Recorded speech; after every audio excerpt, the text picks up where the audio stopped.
So this is how it's gonna work. You're gonna drag your footage into this, and then what we're gonna do is we're gonna create a solid.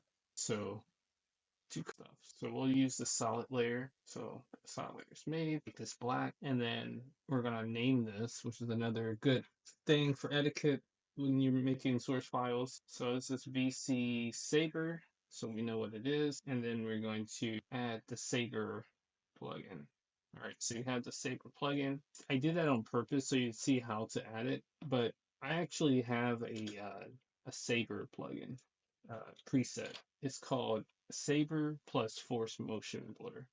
Without this motion blur effect, this doesn't work very well. Like you have to have CC Force Motion Blur, or it's just gonna look bad. You can tell who knows what they're doing and who doesn't know when they don't use this, because when it moves, that lightsaber needs to be blurring out. So the most important thing here is you have different presets. So of course this will be blue, and if we need a red one, you just move it up, and now it's red, and now it's the red one.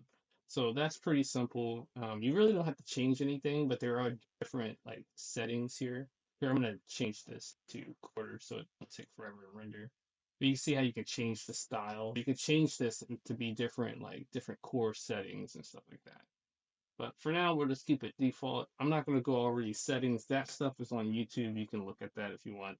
But I'm going to go ahead and change this to add. So now that this will be here. So you see that this controls the core end. This controls the core start. So what you need to do is you're going to click these time buttons and you're going to move the core in to that part. And you're going to move the core start to this part. Now, the way this is going to work is that this part here is pretty thin. So what you're going to need to do is control the core size. So if we crank this up, this makes the size very big. You don't want it that big. You just want it as big as the core of the lightsaber. And so the size, now that we affected the size, we're going to need to keyframe that too. Now, what I mean by extremes or keyframes and then extremes is this is an animation term basically right there.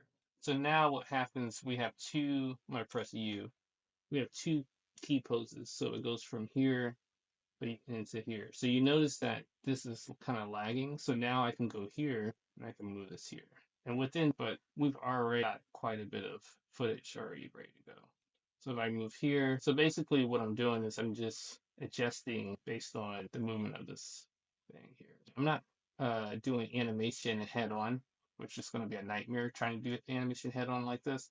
I'm doing pose, like pose to pose basically. See it, let's see how much it moves there, so it's moving a bit. Also, I'm not keyframing this. I'm sorry, I am keyframing this. I'm not using, what do you call it, tracking.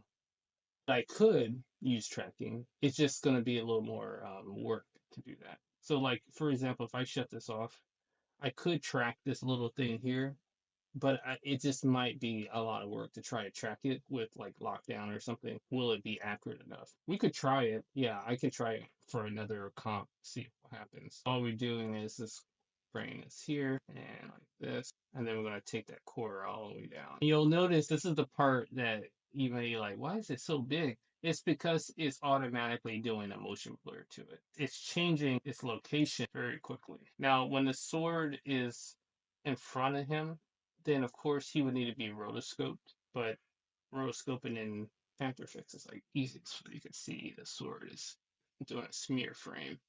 It's pretty incredible that this is like a free plugin.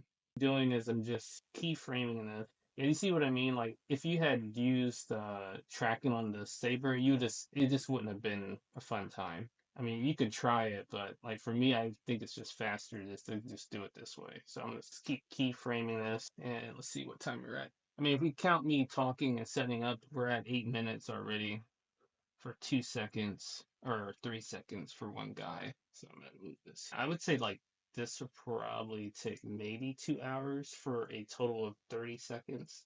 Just based on what I'm doing right now, because you're doing not one person but two. So I'm wondering, I might just give you, I may not have you do this one that I'm doing because it's two people. I may have you just do the one where it's just him by himself, because this is something you've never done before. Don't worry about this. This is motion blur. This is a smear frame. Because I think a lot of editors, they get hung up about like how it's smearing. They're like, oh man, I'm trying to fix it and it's not lining up.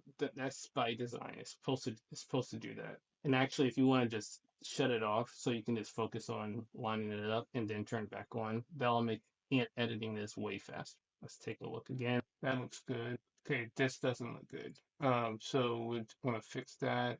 Make sure that's lined up. Yeah, so big tip, try to do this without the layer on and then turn it on once you're done. Because you'd have to basically use these points as kind of like a proxy. Yeah, because you can see here, I'm just going to use the page up, page down. It's just going to be faster. Always use keyboard shortcuts that come in clutch. I line this up. Plus, you can see better like what's going on right there. It's about to draw. The cool thing with this is it's a glow, so it doesn't have to be super accurate.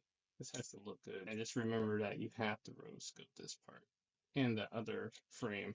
All right, that's good. I'm gonna go ahead and play this. Make sure we line this back up. We're gonna go backward. I just want to make sure. I'm just gonna play it. There you go. How long did that take? Let me see. So that's 12 minutes. So I would say that took me about 7 minutes just for that 3 seconds. All right, awesome. Let me know if you have any questions and we'll go from there. Appreciate it.